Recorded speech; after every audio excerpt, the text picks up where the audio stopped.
Assalamualaikum. Hi, my name is Krishnas. I am from BL101D class. Now I want to explain about alchemy. Vocabulary. In this meeting, I found 20 vocabulary. The first vocabulary is magical, gaib, predecessor, pendahulu, fundamental, pokok, premis, dasar pikiran atau alasan, dogma, ajaran agama, merit, kebaikan, authentic, asli, treatises, risalat, lead, timah, mercury, air raksa, various, bermacam, imperfection, ketidaksempurnaan, asserted, dinyatakan, transmuted, dirubah, blending, campuran, elusive, sukar, yearly, asal, artisans, tukang batu, accustomed, disesuaikan, trade, perdagangan. Content. In content, I have 4 main idea.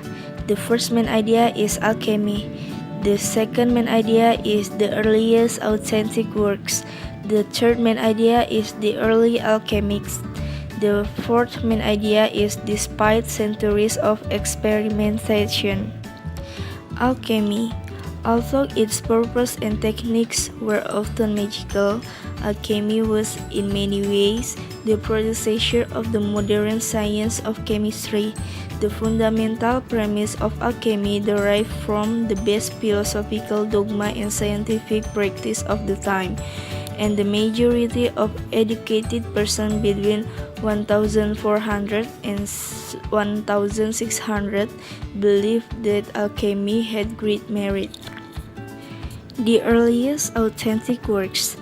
The earliest authentic works on European alchemy are those of the English monk Roger Bacon and the German philosopher St. Albertus Magnus. In their treatises, they maintained the gold was the perfect metal and that inferior metals such as lead and mercury were removed by various degrees of imperfection from gold. They further asserted that these base metals could be transmuted to gold by blending them with a substance more perfect than gold. This elusive substance was referred to as the philosopher's stone. The process was called transmutation. The early alchemists. Most of the early alchemists were artisans who were accustomed to keeping trade secrets and often resorted to cryptic terminology to record the progress of their work. The term sun was used for gold, moon for silver, and the 5 known planets for base metals. This convention of substituting symbolic language attracted some mystical philosophers who compare the search for the perfect metal with the struggle of humankind for the perfection of the soul. The philosophers began to use the artisans' terms in the mystical literature that they produced. Thus, by the 14th century, alchemy had developed 2 distinct groups of practitioners, the laboratory alchemists and the literary alchemists.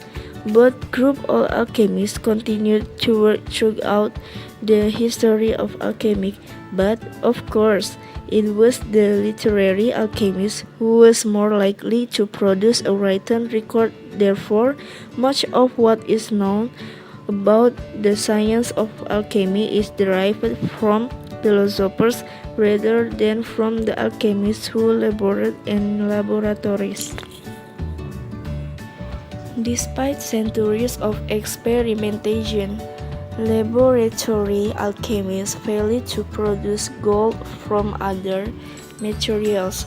However, they gained wide knowledge of chemical substances, discovered chemical properties, and invented many of the tools and techniques that are used by chemists today. Many laboratory alchemists earnestly devoted themselves to the scientific discovery of new compounds and reactions and therefore must be considered the legitimate forefathers of modern chemistry. They continued to call themselves alchemists, but they were becoming true chemists. Conclusion.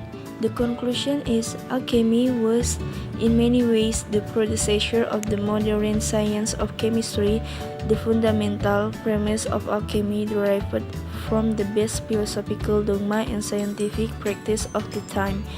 The earliest authentic works on European alchemy are those of the English monk Roger Bacon and the German philosopher Sir Albertus Magnus. The early alchemists were artisans. They continued to call themselves alchemists, but they were becoming true chemists. Okay, thanks for attention. Wassalamualaikum.